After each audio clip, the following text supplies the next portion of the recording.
Salut tout le monde les gars, aujourd'hui on va parler de la prise de masse. Je pense qu'on a beaucoup de choses à dire sur ce sujet. Bon, comme vous le savez, voilà, des vidéos sur la prise de masse, il y en a des centaines sur YouTube. Donc on va essayer de sortir son épingle du jeu, de vous amener franchement que de la plus-value, que des bons arguments pour vous aider.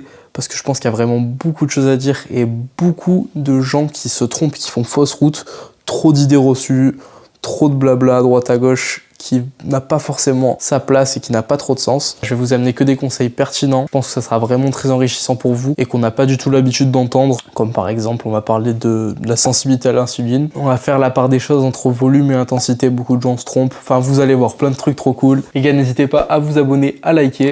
Franchement, c'est carré. J'espère que vous allez kiffer la vidéo. Allez, c'est parti. Pause. Avant toute chose, les gars, si justement vous voulez prendre de la masse, progresser, démarrer, une perte de poids, commencer à avoir de nouvelles habitudes et changer en 2024, n'hésitez pas à aller m'envoyer un petit message sur Insta, faire une petite demande de coaching, c'est ici que tout se passe. Donc si vous aussi vous voulez progresser et réaliser vos objectifs, n'hésitez pas les gars, c'est carré. Et aussi juste à la fin de la vidéo, les gars, restez bien, j'aurai besoin de vous pour vous faire participer à la prochaine vidéo. Ça sera plutôt cool, vous allez voir.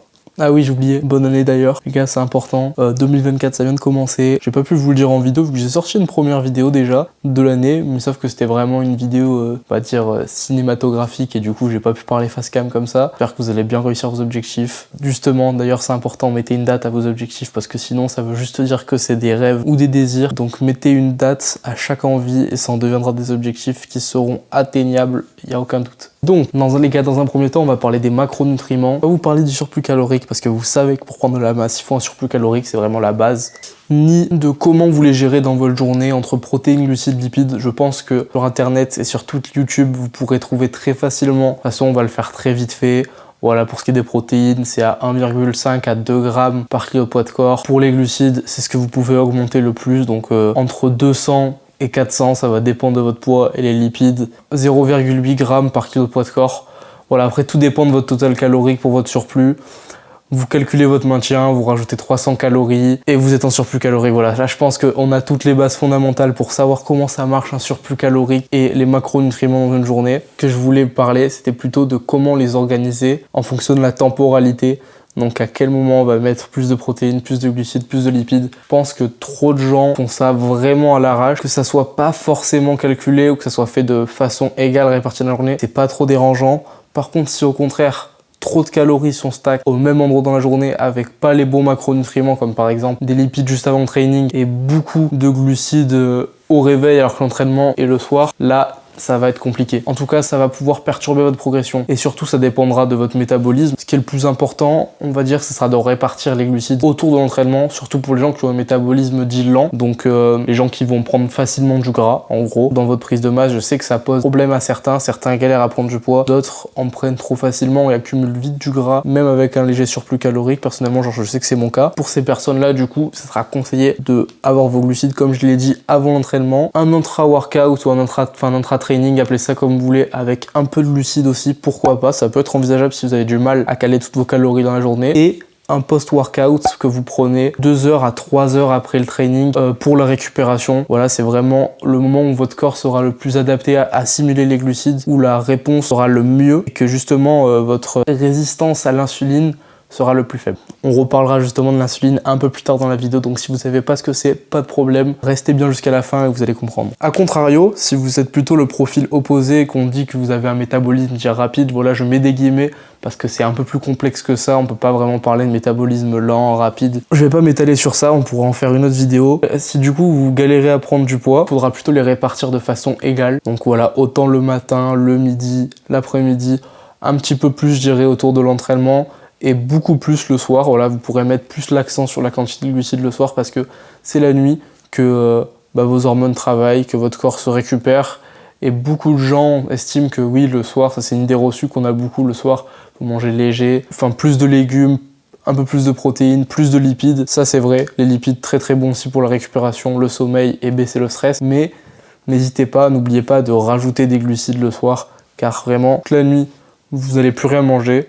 Donc il est important d'avoir une bonne quantité de glucides pour pouvoir bien récupérer. Et surtout, je précise des glucides à digestion lente, c'est-à-dire des glucides riches en fibres. A contrario, par exemple, n'allez pas prendre des pâtes, du pain blanc, allez plutôt vers flocons d'avoine, patates, riz complet, pain complet. Même si bien sûr le pain blanc ou les pâtes restent des bonnes sources de glucides, mais plus elles seront riches en fibres, plus elles seront pertinentes du coup pour la digestion, qu'elles seront plus lentes, l'indice glycémique sera plus bas et ça vous permettra de justement mieux gérer cette récupération. Et commencez pas à me dire ouais le soir j'ai pas faim. Non les gars, vous avez fait des choix. Si vous pratiquez la musculation, que vous avez envie de progresser, soit tu manges, soit tu te fais manger. Voilà. Je crois que c'est César Coaching qui avait dit ça dans un podcast. Vini Vidi Vici, très très bon podcast.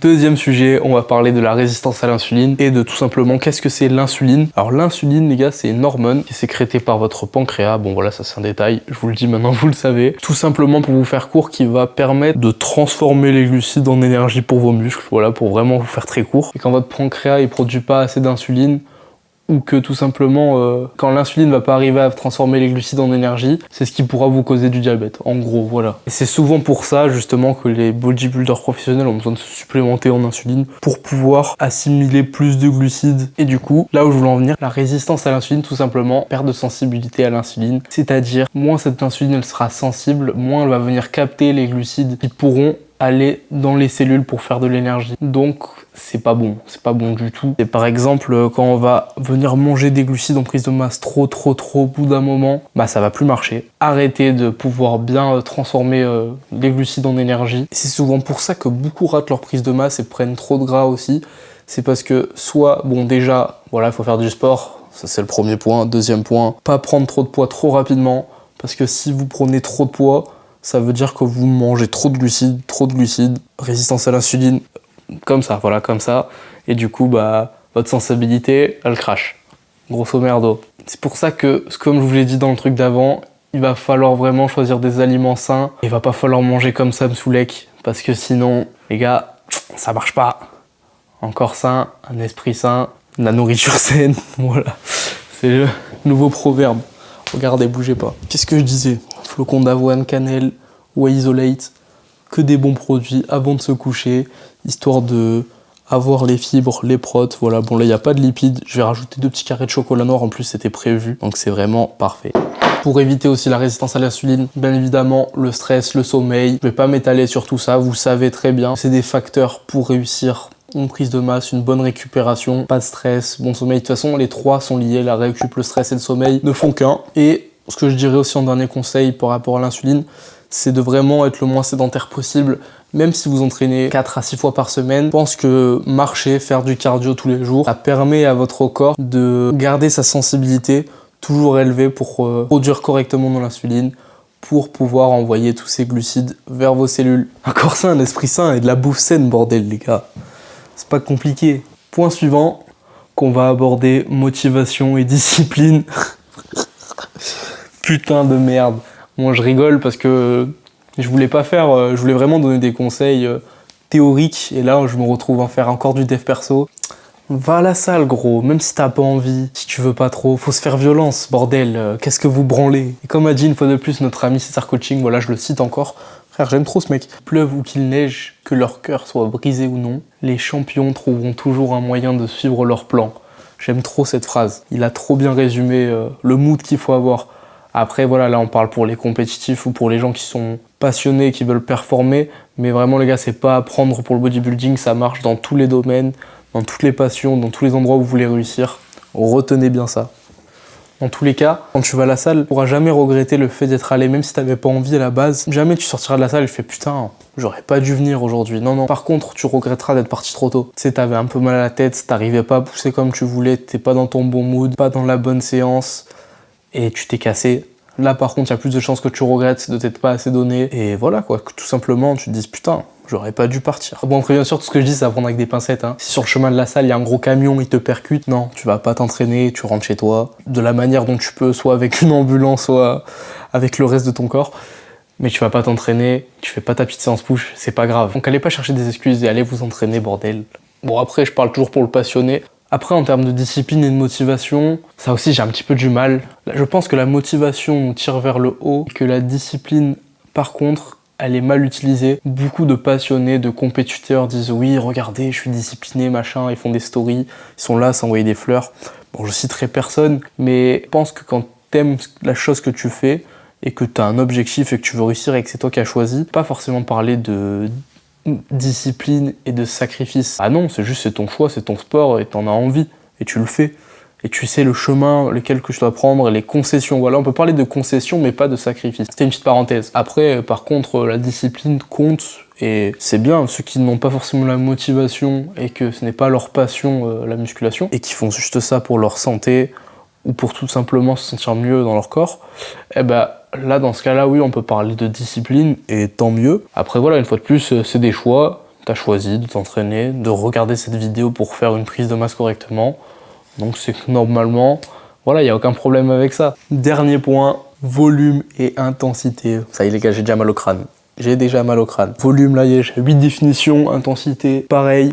Non, on va poser les bases. L'intensité, c'est pas le RPE, c'est pas le RIR. On pourrait croire, mais on va pas l'utiliser dans ce cas-là. L'intensité, c'est plutôt le fait de dire, voilà, votre 100%, votre max, votre 1RM, eh ben, on va utiliser ça pour trouver l'intensité. Par exemple, une série à 80%, ce sera l'intensité, ce sera 80%. 80%, ça veut dire qu'on va sûrement faire 6-8 répétitions, je dirais. Et à contrario, par contre, une intensité très basse, 30%, bah, ça va aller taper les 40 répétitions. Donc c'est pour ça que c'est pas parce que l'intensité est basse que vous pouvez pas sortir de la salle en rampant et vous sentir cuit nerveusement ou musculairement. Le volume d'entraînement, lui, c'est différent. Par exemple, lundi, dans votre séance dos, vous faites 4 exos dos et chaque exo fait 3 séries, donc votre volume, il sera de 12 séries. Certains l'utilisent en répétition sur la semaine. Par exemple, lundi, en total, dans ma séance pec, j'ai fait 90 répétitions.